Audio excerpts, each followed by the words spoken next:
Good morning students. आज अपन पटवारी के science के क्वेश्चंस का सॉल्यूशन करेंगे। ये टॉप 10 क्वेश्चंस हैं जो कि आगे के एग्जाम में आने की संभावनाएं भरपूर हैं। और इसमें मैं ये बता देना चाहता हूँ, इन क्वेश्चंस को देख करके आपको ये पता लगेगा कि आगे की एग्जाम्स में कैसे क्वेश्चंस आएंगे। तो इसको वीडियो को ज़रूर देखें। क्वेश्चन नंबर 1 है, कोई बच्चा है, उसके सामने एक जादू के दर्पण के सामने खड़ा है। वह अपने सिर की छवि को बड़ा, अपने शरीर के मध्य भाग को उसी के आकार का और पैरों को छोटा पाता है। दर्पण के लिए संयोजन का क्रम क्या होगा? तो सबसे पहले तो ये है कि कोई बच्चा है और वो एक दर्पण के सामने खड़ा है, जिसमें यदि अपन लें तो उसका जो धड़ से ऊपर का हिस्सा सर है वो बड़ा है, धड़ है वो बिल्कुल सामान्य सा दिखाई देता है और पैर है वो छोटे छोटे दिखाई देते हैं। तो दर्पण लगे हुए हैं 3। इन 3 दर्पण का क्रम क्या होगा, इस क्रम को अपन ले लेते हैं। तो सबसे पहले आ जाता है प्लेन। तो देखिएगा, जो प्लेन होता है उसके अंदर क्या होगा, पहले तो मैं दर्पण बता देना चाहता हूँ आपको कि दर्पण है ये क्या होता है, कोई भी गोलीय लेंस होते हैं या एक गोलाकार शीशा होता है, गोलीय लेंस होते हैं। और ये जो गोलीय लेंस होते हैं ये क्या होते हैं कि इस तरीके से गोलाकार होते हैं। अब गोलीय लेंस के एक साइड में यदि पॉलिश कर दी जाए तो ये क्या हो जाता है, दर्पण हो जाता है। दर्पण क्या होते हैं, 2 प्रकार के होते हैं। कितने प्रकार के होते हैं? 2 प्रकार के होते हैं। एक कॉन्वेक्स होता है, दूसरा कॉनकेव होता है। कॉन्वेक्स को कौन सा बोलते हैं? उत्तल दर्पण बोलते हैं। हिंदी के अंदर कॉनकेव को कॉन्वेक्स को उत्तल दर्पण बोलते हैं और कॉन्वेक्स को बोलते हैं अवतल दर्पण। यदि कोई दर्पण है वो इस प्रकार से है और इसकी पॉलिश का हिस्सा यदि अंदर की साइड से हो जाए तो इस दर्पण को अपन बोलेंगे विद्यार्थियों कॉन्वेक्स दर्पण। यानी कौन सा दर्पण बोलेंगे? उत्तल दर्पण। ये आ गया जी उत्तल दर्पण, उत्तल दर्पण हो गया। और यदि किसी दर्पण का पॉलिश का हिस्सा बाहर की ओर हो जाए, ऐसे हो जाए, तो इसको बोलेंगे अवतल दर्पण, अवतल दर्पण। अब इसमें ये जो दोनों दर्पण हैं, दोनों दर्पण का दैनिक जीवन में बहुत महत्वपूर्ण योगदान है। क्या करते हैं ये दर्पण कि जो जैसे गाड़ियां हैं तो गाड़ियों की लाइट के आगे जो दर्पण लगा रहता है वो हमेशा कौन सा दर्पण लगा रहता है? अवतल दर्पण लगा रहता है, क्योंकि लाइट को प्रसारित करना होता है, फैलाना होता है। तो लाइट्स हैं जितनी उनके आगे लगा रहता है अवतल दर्पण। जो डॉक्टर देखता है, दांतों को देखता है, और जो दांतों को देखने के लिए जो विशेष प्रकार की टॉर्च होती है उसके अंदर भी ये लगा रहता है अवतल दर्पण।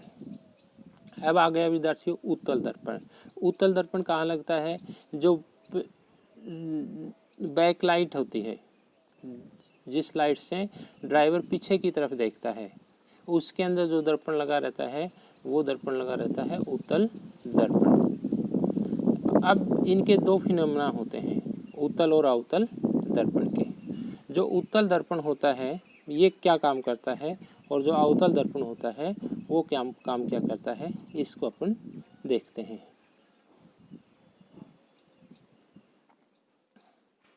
तो देखिएगा, सबसे पहले ले लेते हैं अपन कॉन्वेक्स दर्पण यानी कि उत्तल दर्पण। कॉन्वेक्स दर्पण, जब कॉन्वेक्स दर्पण इस प्रकार से होता है, यहाँ कोई ऑब्जेक्ट होता है, इस ऑब्जेक्ट से लाइट इसके ऊपर जाकर के गिरती है। जब इस ऑब्जेक्ट से लाइट इसके ऊपर गिरती है तो आगे पॉलिश आ जाती है, तो आगे लाइट पास नहीं हो पाती है, ये लाइट इधर से ट्रांसफ़र होकर के वापस से चली जाती है।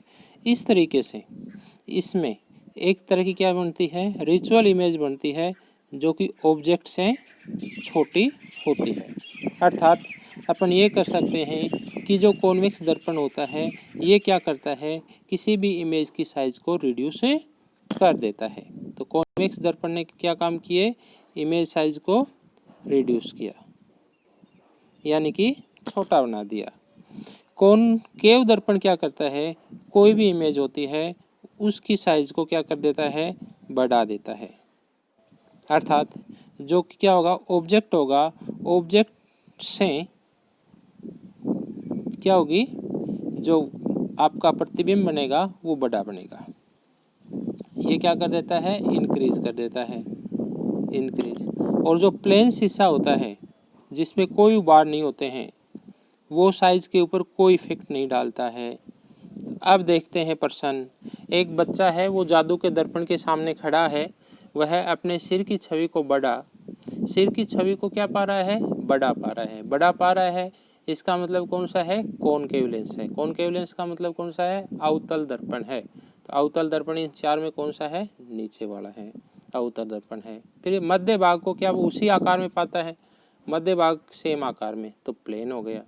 फिर क्या कर रहा है, पैरों को छोटा पाता है, तो क्या हो गया, उत्तल हो गया, यानी कॉन्वेक्स हो गया। तो आंसर 4 के साथ अपन चले जाएंगे। इस तरीके से क्वेश्चन ये भी आ सकता है कि आप घरों के अंदर जो शीशा यूज लेते हो, ग्लास यूज लेते हो, वो किस प्रकार का दर्पण है। तो जो ग्लास यूज लेते हो उसमें आपकी आकृति क्या दिखाई देती है, बड़ी दिखाई देती है। तो विद्यार्थियों, अवतल प्रकार का दर्पण होता है। फिर आपसे यह भी क्वेश्चन पूछा जा सकता है कि जो गाड़ी की लाइट है, वो गाड़ी की लाइट, बैक लाइट जो है, पीछे की तरफ ड्राइवर जिस लाइट से देखता है, वो किस लेंस की बनी रहती है। तो विद्यार्थियों, उत्तल लेंस की बनी रहती है, क्योंकि उसमें साइज क्या होती है, छोटी दिखाई देती है। इस तरीके से यहाँ से एक क्वेश्चन आएगा, पटवारी के एग्जाम में भी आएगा और रीट में आने की भी पूरी संभावनाएं हैं। आगे क्वेश्चन नंबर नेक्स्ट ले लेते हैं।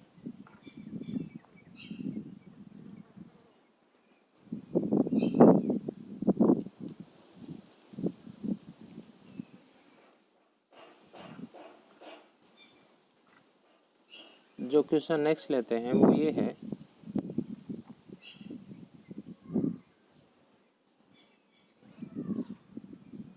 कि कोई व्यक्ति है, एक मियोपिक व्यक्ति, मियोपिक का मतलब है कि निकट दृष्टि दोष वाला व्यक्ति, दूर बिंदु आंख के सामने से 80 सेमी है।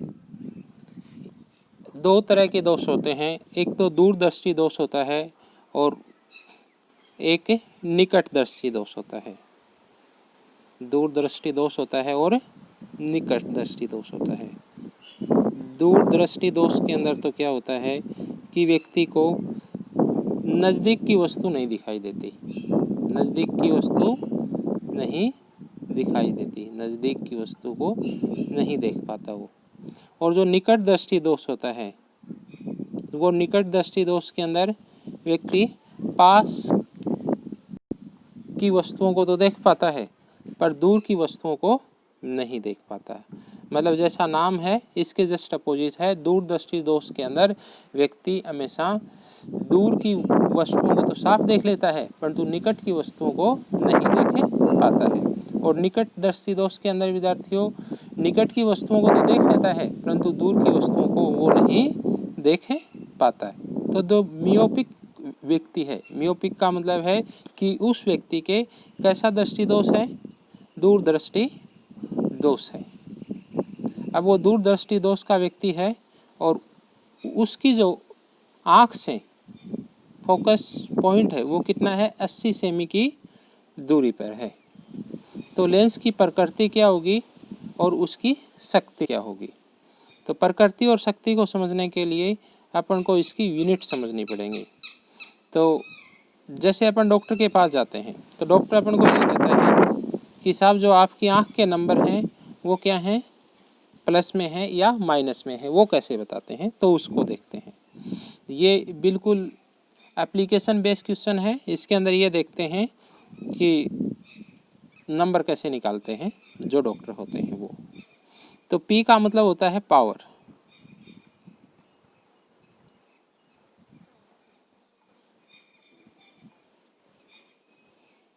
एक फार्मूला है P is equal to 1/f। f का मतलब यहाँ फोकस बिंदु है, इसको कितना दे दिया 80 दे दिया, तो P की वैल्यू निकाल लो। P is equal to 1/80। 80 किस में है, सेमी में है, तो मीटर भी किस में बना लो आप, ये सेमी में बना लो। तो 100 से ऊपर गुणा कर दोगे तो 1 मीटर का क्या हो जाएगा, 100 सेमी हो जाएगा। जब इसको काटोगे तो इसका आंसर आ जाएगा 1.25 डी। डी का मतलब है डायोप्टर, और जो डायोप्टर होता है वो क्या होता है, इसकी यूनिट होती है, जो आपके चश्मा बनाते हैं उसकी यूनिट को क्या बोलते हैं, डायोप्टर बोलते हैं। तो इसका आ गई, कितनी आ गई, 1.25 डायोप्टर। ये 1.25 डायोप्टर तो सभी के अंदर है, इसी के अंदर भी है, इसके अंदर भी है, सभी के अंदर है। ये तो इसमें तो अब प्लस माइनस का ये होता है कि मान लो कितनी मीटर दूरी है, P is equal to 1/f होता है एक फार्मूला, और उस फार्मूले के अंदर ये है 1 मीटर के अंदर यदि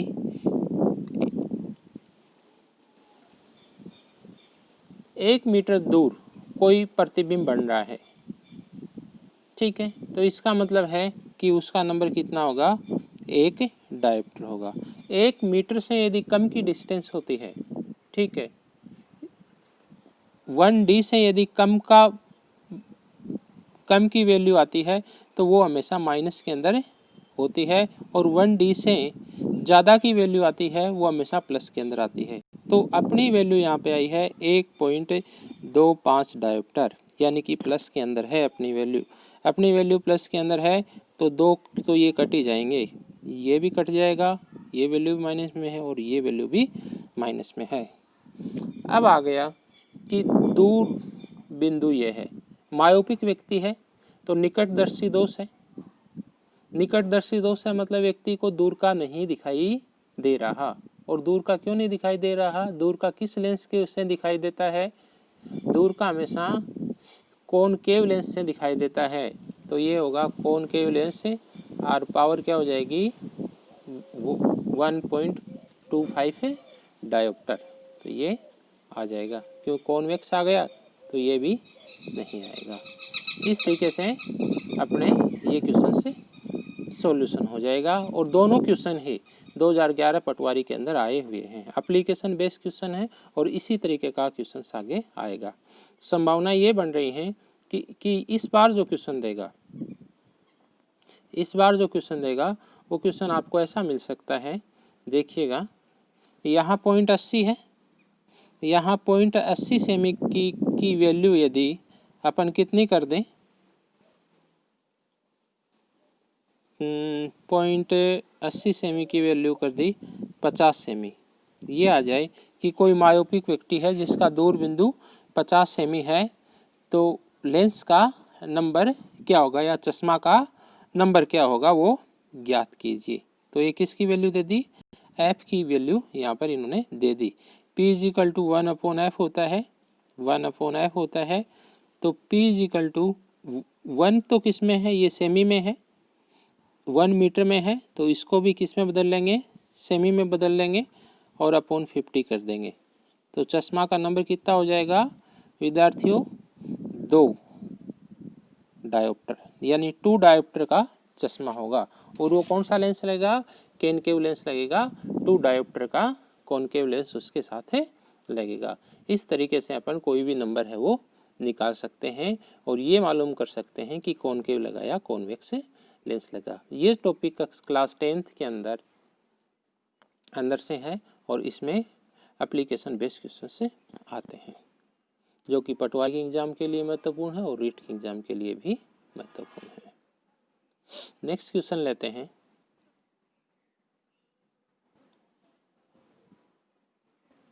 हम्म 18 carat gold contain 50% gold, 18% gold, 60% gold, 75% gold. तो ये भी एप्लीकेशन बेस्ड क्वेश्चन है कि भाई 18 कैरेट सोना लाए हो आप, तो आप बताओ कि कितने % उसमें शुद्ध सोना है। प्योर सोना कभी नहीं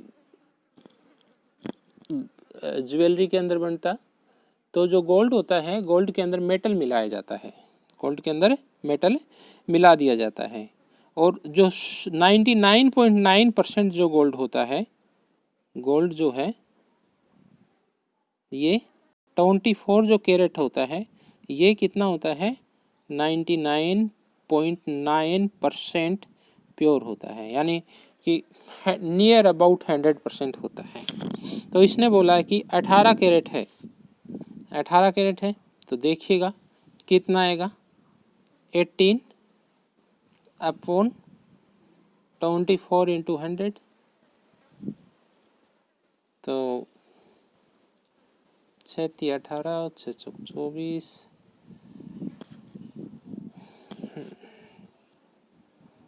तो ये 300/4 हो गया। 300/4 का मतलब क्या हो गया,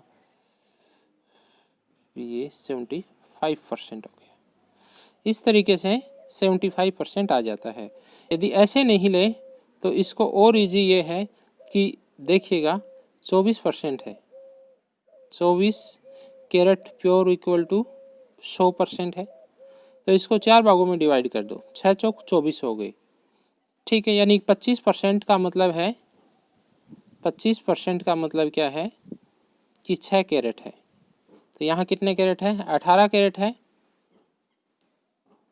ठीक है। तो 6 को 3 से कर दो, 6 3 18 हो जाता है, 25 को 3 से कर दो, 25 3 75 हो जाता है। यानी कि 18 कैरेट जो गोल्ड होता है उसमें 75% सोना होता है और मेटल होता है। इसी क्वेश्चन को यदि ऐसे पूछ ले कि 12 कैरेट के अंदर कितना होगा, तो 12 कैरेट के अंदर कितना होगा, 50% गोल्ड होगा। ये अपन कैलकुलेट कर सकते हैं। वेरी सिंपल क्वेश्चंस है, जनरल लाइफ के अंदर जो अपन यूज लेते हैं वहीं से ही ये क्वेश्चन से पुटअप हो रहा है। अब देखिएगा, थोड़ा सा क्वेश्चन को घुमाने की कोशिश की है कि कोई डीसी जनरेटर है, उसमें आर्मेचर में उत्पादित बिजली है। देखो जनरेटर कैसा है, डीसी जनरेटर है, और उस जनरेटर के आर्मेचर के अंदर डीसी जनरेटर है, जनरेटर के अंदर उत्पादित बिजली कौन सी है, एसी है या डीसी है। जनरेटर डीसी जनरेटर में आर्मेचर मौजूद नहीं होता, तो आर्मेचर तो हर जनरेटर के अंदर मौजूद होता है, तो ये तो पहले ही गलत हो जाता है। उपरोक्त में से कोई नहीं, ये भी नहीं है, या एसी होगा या डीसी होगा।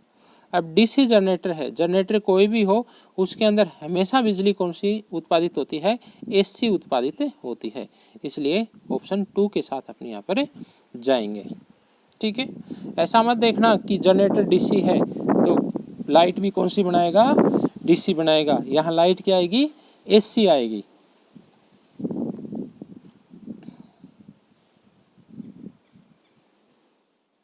नेक्स्ट क्वेश्चन है कि कोई रिएक्शंस है, इसमें 4NH3 गैस है और 5O2 गैस के साथ वो रिएक्ट करती है, 4 nitrogen oxide nitrous oxide plus 6H2O का यहाँ पे निर्माण होता है। तो ये रिएक्शन है, ये किस प्रकार की रिएक्शंस है। एक कॉम्बिनेशन दिया है रिएक्शंस का, देखिएगा। सबसे पहले तो रिएक्शन देखते हैं, और रिएक्शन देखते हैं तो सबसे पहले ये देखते हैं कि रिएक्शंस के प्रकार वो कैसे हैं। अब देखो डिस्प्लेसमेंट जो रिएक्शंस होती है, डिस्प्लेसमेंट के अंदर तो सीधा सा होता है कि 2 भागों में कोई चीज़ टूटती है और पहले अभिकारक के दूसरी और दूसरे अभिकारक के जहाँ से पहली डिसोसिएशन हुई थी वो जुड़ जाती है। तो यहाँ पर इस रिएक्शंस को अपन देखते हैं, तो इसमें क्या है, 4NH3 है, 4NH3 कन्वर्ट किसके अंदर हो रहा है, 4NO के अंदर कन्वर्ट हो रहा है। तो यहाँ पे देखो NH3 है, ये NO के अंदर कन्वर्ट हुआ है, तो क्या जुड़ा है, ऑक्सीजन जुड़ा है, ऑक्सीजन जुड़ा है। तो ऑक्सीजन का जुड़ना क्या होता है, ऑक्सीडेशन रिएक्शन होती है। इसमें एक तो ऑक्सीडेशन रिएक्शन होगी, दूसरा देखिएगा O2 से किसका निर्माण हुआ है, H2O का निर्माण हुआ है, यानी कि 5O2 थे और आगे कितने हो गए, 6H2O, यानी कि ऑक्सीजन का अमाउंट आगे कितना आ गया, 6 आ गया, और पहले कितना था, 10 था। तो घटा है, और जहाँ ऑक्सीजन घटती है उसको रिडक्शन रिएक्शन बोलते हैं, रिडक्शन रिएक्शन बोलते हैं। तो इन दोनों को मिला करके रेडॉक्स रिएक्शन बोलते हैं। ऑक्सीडेशन और रिडक्शन रिएक्शन को मिला करके क्या बोलते हैं? रेडॉक्स रिएक्शन बोलते हैं। तो ऑप्शन सी तो आएगा ही आएगा, ऑप्शन सी तो इसमें आएगा ही आएगा। तो पहला तो वैसे ही कट जाएगा।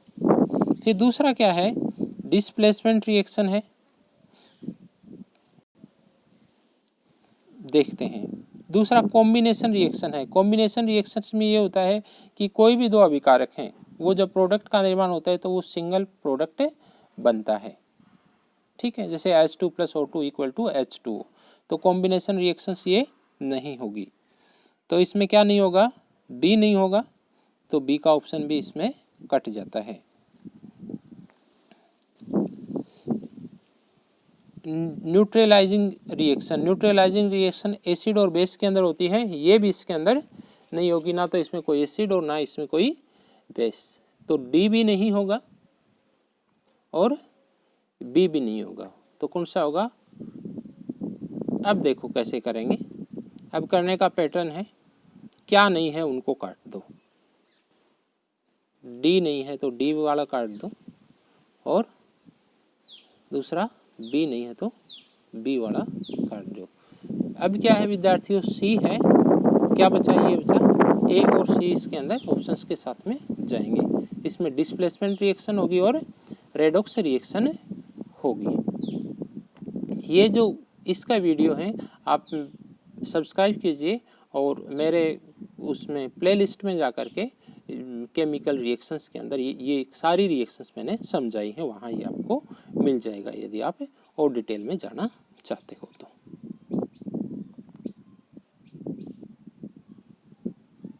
नेक्स्ट लेते हैं, निम्नलिखित में से कौन सा आरएनए प्रसंस्करण में भाग लेता है?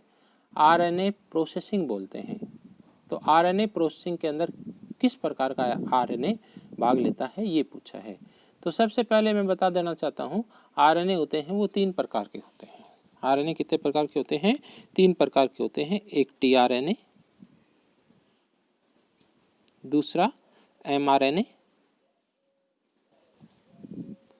और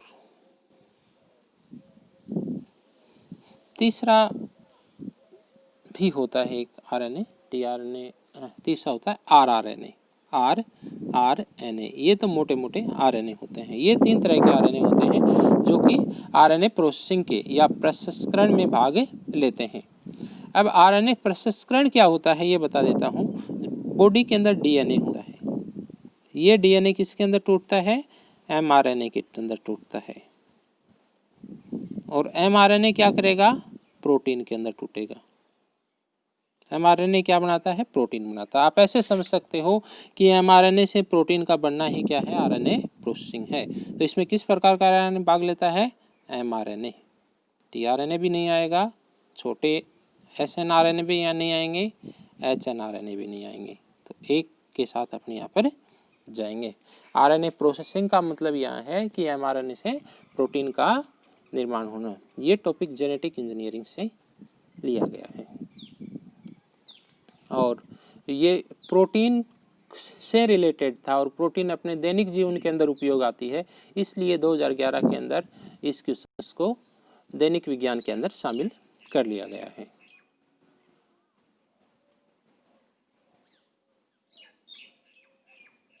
नेक्स्ट क्वेश्चन है, एक पारिस्थितिकी तंत्र यानी कि इसके अंदर इकोसिस्टम के अंदर ऊर्जा का स्रोत है एटीपी। एटीपी पारिस्थितिकी तंत्र का ऊर्जा का स्रोत नहीं है। एटीपी क्या है? एडिनोसिन ट्राइफॉस्फेट है। देखो हर क्वेश्चंस के अंदर 4 क्वेश्चंस बन रहे हैं। एटीपी क्या है? एडिनोसिन ट्राइफॉस्फेट है, और ये ग्लाइकोलाइसिस क्रिया से बनता है, शरीर के अंदर बनता है। तो पारिस्थितिकी तंत्र का ये भाग नहीं होगा। डीएनए शरीर के अंदर होता है, पारिस्थितिकी तंत्र से ऊर्जा नहीं लेता है डीएनए। आरएनए भी इसके होता है, तो इसके अंदर आएगी सूरज की रोशनी या सनलाइट। इकोसिस्टम के अंदर क्या होता है विद्यार्थियों? जो सूरज की रोशनी होती है या सनलाइट होती है, ये क्या होता है? एनर्जी का सोर्स होता है। क्योंकि सनलाइट से, जब सनलाइट होगी, सनलाइट से जो प्लांट्स हैं वो किसका निर्माण करते हैं? फूड का निर्माण करते हैं। तो एनर्जी का सोर्स क्या हो गई? सनलाइट हो गई। ऐसे इस क्वेश्चन के साथ अपन सनलाइट के साथ चले जाते हैं। क्वेश्चन नंबर 8 है, निम्नलिखित में से कौन शरीर में सबसे बड़ी रक्त वाहिका है? रक्त वाहिका के अंदर दो तरह की रक्त नलिकाएं आती हैं, एक तो शुद्ध रक्त को ले जाती हैं, एक अशुद्ध रक्त को ले जाती हैं। जो शुद्ध रक्त को ले जाते हैं उसे धमनी कहते हैं, और जो किसको ले जाते, अशुद्ध रक्त को ले जाते हैं, उसे शिरा कहते हैं। तो क्वेश्चन देखिए, निम्न में से कौन से शरीर में सबसे बड़ी रक्त वाहिका है? ये नहीं बताया धमनी है या शिरा है, पर बड़ी क्या है ये पूछा है, जिसमें रक्त का क्या होता है? परिवहन होता है। रक्त वाहिका एक पाइप के रूप में परिवहन होता है। तो केशिका, कैपिलरी, कैपिलरी तो शरीर का हिस्सा ही नहीं है। कैपिलरी तो निर्जीव कोशिकाओं का एक समूह होता है जो क्या करते हैं? मूवमेंट के लिए मदद करते हैं। तो कैपिलरी यहाँ पे कट जाएगा। तो कैपिलरी का उत्तर तो क्या हो जाएगा? यहाँ कट गया, नहीं है ये तो। फुफ्फुसीय शिरा, फुफ्फुसीय शिरा संभावना है, हो सकती है। दिल तो बिल्कुल नहीं, हार्ट तो कोई रक्तवाहिका नहीं है, वो तो क्या है? पूरा इक्विपमेंट्स है एक। अब आ गया महाधमनी, ये महाधमनी इसके अंदर उत्तर आएगा। और फुफ्फुसीय शिरा होती है, ये क्या होती है? फेफड़ों से रक्त को लेकर जाती है। फेफड़ों से किसको लेकर के जाती है? O2 को लेकर के रक्त के अंदर चली जाती है, ये फुफ्फुसीय शिरा है। अब देखा जाए महाधमनी है, तो महाधमनी के अंदर अपन ये देखेंगे कि महाधमनी की शुरुआत कहाँ होती है? अपने हृदय से शुरू होती है, और जो अपने पैरों की नीचे की अंगुलियों तक ये धमनियाँ आती हैं। हृदय किधर होता है? हृदय जस्ट अपने चेस्ट के अंदर होता है। अब चेस्ट से पैरों की लंबाई ज़्यादा होती है, इसलिए इसको क्या बोलते हैं? महाधमनी बोलते हैं, क्योंकि ये आधी से ज़्यादा लंबाई को कवर करती है। आधे शरीर को ये क्या करती है? आधे से ज़्यादा शरीर, मतलब 75% 80% शरीर में महाधमनी ही फैली रहती है।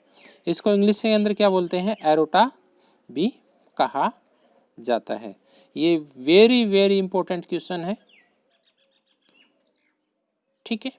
तो ये तो महाधमनी हो गया। अब केशिका मैंने बता दिया, निर्जीव कोशिकाओं का समूह एक प्रकार का, हार्ट भी मैंने बता दिया। अब फुफ्फुसीय शिरा है। फुफ्फुसीय शिरा क्या होती है विद्यार्थियों? इसमें से भी क्वेश्चन निकल के आता है। शिराओं से हमेशा कैसा रक्त आता है? तो अशुद्ध रक्त आता है।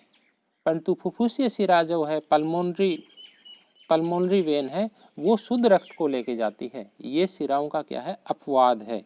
तो यदि ये आ जाए कि शुद्ध रक्त को कौन सी शिरा लेकर के जाती है, और उसमें ऑप्शन ये है फुफ्फुसीय शिरा, तो वो आएगा।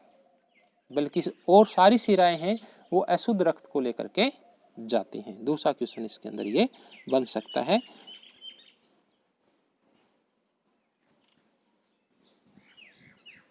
नेक्स्ट है, प्राकृतिक गैस का मुख्य घटक क्या है? तो प्राकृतिक गैस का मुख्य घटक मीथेन है। क्या है? मीथेन है। और मीथेन का फार्मूला है, ये पूछ सकते हैं कि क्या फार्मूला है मीथेन का? तो CH4 मीथेन का फार्मूला है। फिर दूसरा आ गया इथेन का फार्मूला, C2H6 इथेन का फार्मूला है। ब्यूटेन का भी इसी तरीके से बन जाएगा, और प्रोपेन का भी इसी तरीके से बन जाएगा। तो देखो, या तो फार्मूले पूछ, CH4 किसका फार्मूला है? मीथेन का। मीथेन क्या है?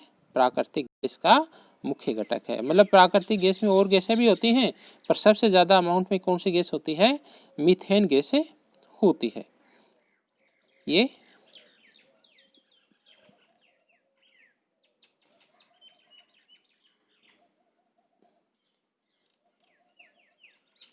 अब है, PCR is use to detect HIV, cancer, TB और कोलेरा। PCR का क्वेश्चन भी एग्जाम के अंदर आता है, और PCR का क्वेश्चन इसलिए भी महत्वपूर्ण हो जाता है क्योंकि जो एक नई डिजीज आई है इस पेंडेमिक में, कोविड-19 का जो टेस्ट है, कन्फर्मेशन टेस्ट है, वो भी PCR से किया जाता है। उस PCR को बोलते हैं RT-PCR। अब PCR का उपयोग लगाने उपयोग पता लगाने के लिए किया जाता है, HIV का पता लगाने के लिए किया जाता है, क्योंकि HIV एक प्रकार का रेट्रो वायरस है। कैसा वायरस है? रेट्रो वायरस है। ठीक है, इसलिए कैंसर का भी नहीं, टीबी का भी नहीं, हैजे के भी नहीं, ये तीनों इसमें नहीं है ऑप्शन के अंदर, एक के साथ अपन जाते हैं। दूसरा क्या आ सकता है कि कोविड का टेस्ट। अब जो क्वेश्चन आएगा इसी क्वेश्चन को यदि दैनिक जीवन के अंदर वो लेकर के आए तो क्या बनाएंगे, कोविड के टेस्ट के लिए किस प्रकार की PCR मशीन का उपयोग किया जाता है, तो यहाँ आएगा RT-PCR। किसके लिए? कोविड के लिए। रोजाना कोविड का नाम अपन लेते हैं।